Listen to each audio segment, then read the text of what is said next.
Unang field trip namin sa college. Excited ang lahat. Overnight camping sa paanan ng bundok sa Zambales. May bonfire, may tent, may team building, at syempre, may mga moment na dapat di palampasin.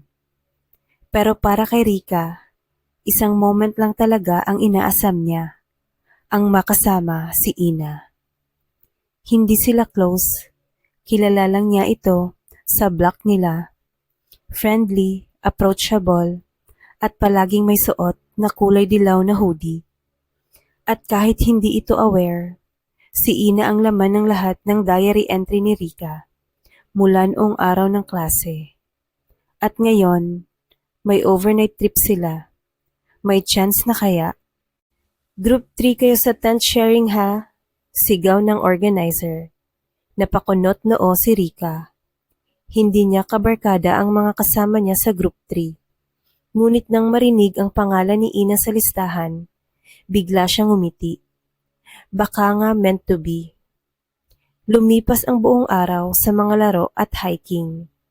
Umakyat sila sa mini trail, kumain ng inihaw sa tabing ilog.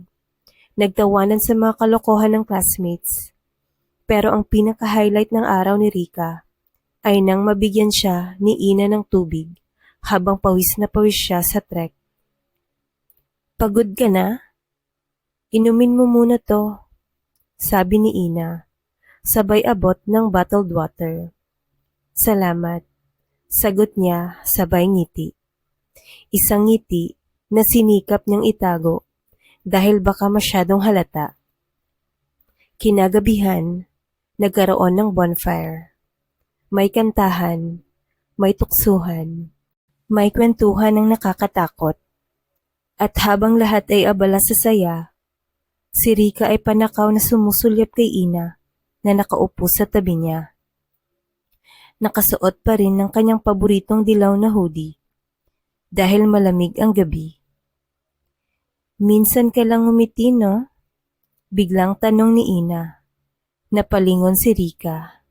Ha? Ngayon lang kita nakitang umiti ng ganon. Kanina sa trail, parang bata.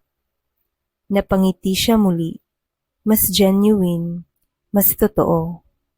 Baka kasi, ngayon lang din may nagbibigay sa akin ng tubig sa gitna ng pagod, biro niya. Tumawa si Ina. Sabihin mo na lang kasi, ako ang nagpapangiti sa'yo. Natigilan si Rika. Hindi siya sigurado kung biro lang iyon o may laman. Bandang hating gabi, bumuhos ang ulan. Bigla, malakas, wala sa forecast. Nagkagulo ang mga estudyante. Nagsitakbuhan, pabalik sa mga tent. Pero ang ilang tent ay nagkaproblema. Kasama na ang kay Rika at Ina. Nabasa yung loob, sigaw ng isa sa mga grupo. May tagas. Dahil sa gulo, napilitan silang maghanap ng matutuluyan. Karamihan ay nag-share sa ibang tent, pero halos puno na ang lahat. Hanggang sa isang organizer ang nag-abot ng susi sa kubo malapit sa camping site. Emergency shelter daw yun kung may bagyo. Dalawa lang muna pwedeng pumasok, anunsyo. Nagkatinginan sina Rika at Ina.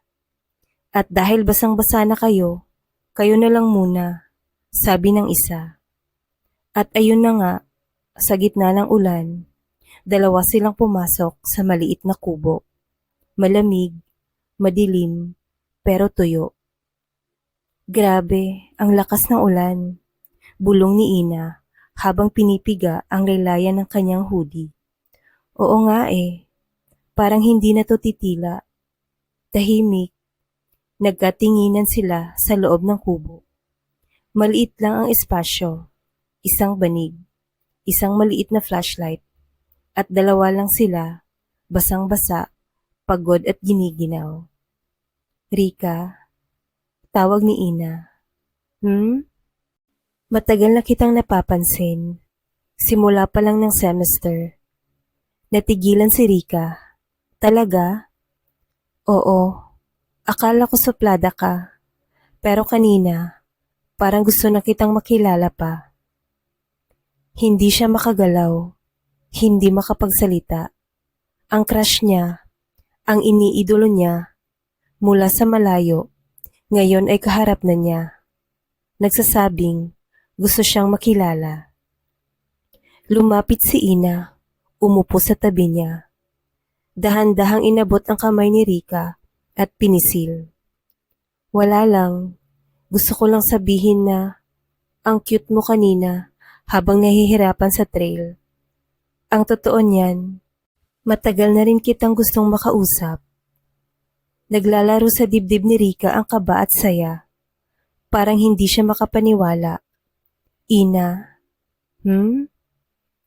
gusto rin kita. Tahimik. Pero hindi ngiti ang sagot ni Ina, kundi isang marahang haplos sa pisngi ni Rika. At pagkatapos ng ilang segundo ng pagtitig, lumapit siya hanggang dumikit ang kanilang mga labi. Hindi maalala ni Rika kung paano siya huminga. Basta, ang alam niya, ang halik ay mabagal, maingat at puno ng damdamin. Basa pa rin ang paligid. Ngunit ang halik ni Ina ay tila apoy na nagpapainit sa kanyang buong katawan. Pagkatapos ng halik, nanatili silang magkatitig. Okay ka lang ba? Tanong ni Ina. Medyo nahihiya. Ngumiti si Rika. Okay na okay.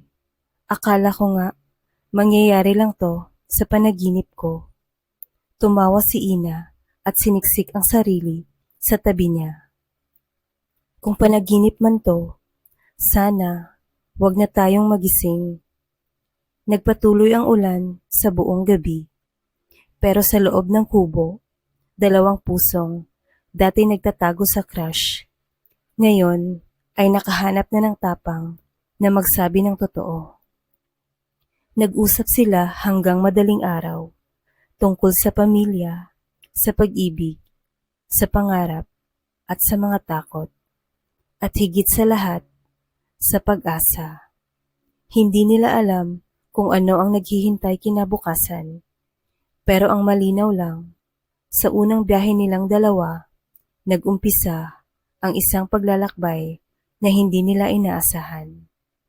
Kinabukasan, tila walang bakas ng ulan, maliwanag ang langit, at habang nagsisipag-impake ang mga estudyante, si Rika at Ina ay naglakad papuntang jeep.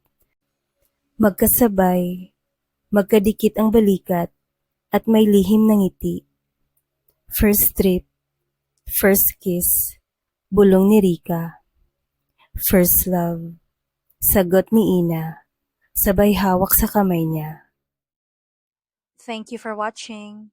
Please don't forget to like and subscribe. Bye.